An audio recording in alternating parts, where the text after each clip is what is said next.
Hi everyone. Actually, it's pretty late right now. I'm actually gonna turn in soon, but before that, I know this very strange background, like sailing and everything. But anyway, I just want to actually make this really quick video about this connections of the narcissistic behavior with the occult. Yeah.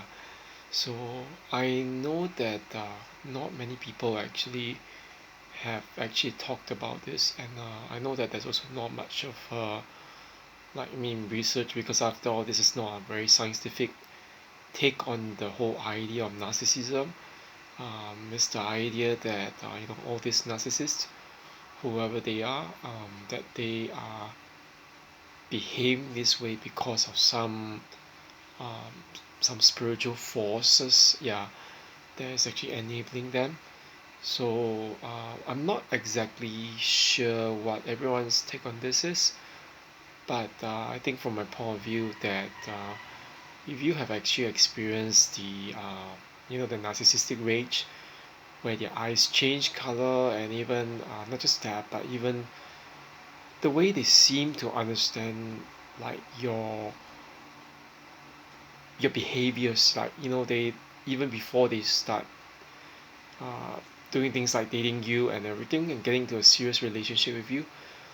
There's for some reason they always seem to know exactly when you are actually going to give up on them, when you have decided to actually move on from them, and then at that very point when they have like when you actually decide that I want to move on from these people, that would be the precisely the point when they actually also contact you using some form of induced conversation. And yeah, they'll try to initiate conversation by saying, oh, I heard this news from someone about you, blah blah blah. I mean, it's strange. I mean, if they are not exactly following you, paying attention to you, how do they even know? And they'll claim, oh, I heard this from someone, blah blah blah.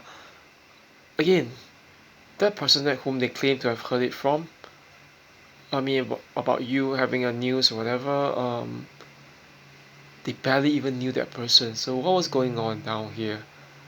Um, it's very strange. I know that personally myself in 2016, when I first knew that one of the former narcissists in my life. Yeah. That narcissist just brought in someone like a mutual friend, not really mutual friend, mutual acquaintance, saying, oh, Kevin, let's just say, okay, let's just use the name of Michael. Michael told me that you are taking part in this particular event and blah blah blah. I was like, wait, I never told Michael anything. Why did he even? And why did Michael even like? Why did he even tell anyone about this when he couldn't really care about me as a person or acquaintance? I mean, I don't really talk much to that mutual acquaintance anyway. So I mean, it's really strange. A friend was saying, maybe all these people, all these narcissists, and their so-called mutual acquaintances and flying monkeys are paying attention to you and what your social media is about, even without you knowing it. I mean, that is a very possible thing, but at the same time, how do they even know when to approach you? It seems so uncanny, and yeah, I just can't really say that it's just coincidence alone. So okay, and that thing about so-called demonic intel, as in demonic intelligence alone aside, there's also the idea of, like, how do they even manage to actually hook you in? That some people say that this is love bombing, and it's a form of manipulation. I don't deny it, but I think we have to remember that there's also the involvement of some form of hypnosis.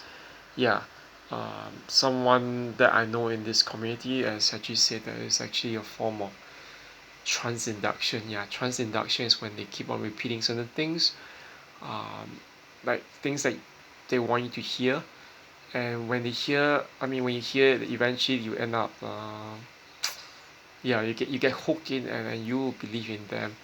So yeah, this is like what the love bombing also seems to fall into. That there's always the element of seduction, manipulation, but I believe that it's not just that alone. There's some form of hypnosis or trance induction that seems to be more occult, because one thing about hypnosis, I mean, as opposed to what the media um, has been portraying, it's not like a case where someone just snaps a finger and then like, oh, they are under the control of the person. It's not really like that. Because I mean, hypnosis is just basically a way of reprogramming the thoughts, but and through long-term exposure, continued exposure to something, which could be music, like a mantra, some words or whatever. But in this case, the narcissist seems to actually perform this on a long-term basis, and this is considering that these people do not even know anything about psychology or hypnosis. So how then did they manage to do that? Unless they are assisted by some form of powers or some occult powers. Yeah, I don't want to actually make them out to be way more powerful than they really are, because I mean, to begin with, they don't have any power until we actually give them that power. But yeah, all this kind of thing is also yeah, and I mean, just aside from the demonic intel, and then the fact that they seem to be able to lead you into all this trance induction, which resembles sometimes love magic or witchcraft. Um, there's that final other thing I was thinking about that seems so strangely occult, because I don't know whether anyone has actually experienced the third one. If you have actually been with a narcissist in your life, you might or might not realize this, but in some cases you might actually realize that when you're near them, you tend to experience the most unluckiest of things. Okay, when I say unlucky, I don't mean. I mean, of course, I mean, we know it's not just in the case of being superstitious, but it's also the fact that bad things happen to you one after the other. So I know for one that I myself was quite experiencing a whole bunch of different things. Like um, it wasn't even just during the discard. Like I mean, the discard, of course, I witnessed that strange change of eye color. But even after it ended, there's this feeling that the narcissist is actually always watching you, sending out really really bad, negative, karmic energy at you, and this affects you in everything. Like I remember that after that, when I was working in a new job, after that discard, I got injured. Yeah, I got injured. On in the middle of that, and then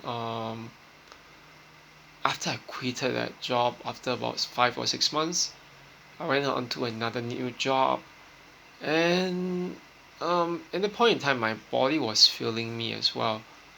So and I mean, if it was not anything else, I mean, for the fact of the health that was being affected, I left to do this job at this center, but to teach English instead of like being a fitness instructor. But um, it just turns out that that job, I mean, I almost like fired after 6 months or so, but from a very terrible boss who seemed to be playing power games and everything. But you just realize that, oh, one friend, I remember that one friend who's a missionary or former pastor just told me, now he's actually lecturing in a university in Korea.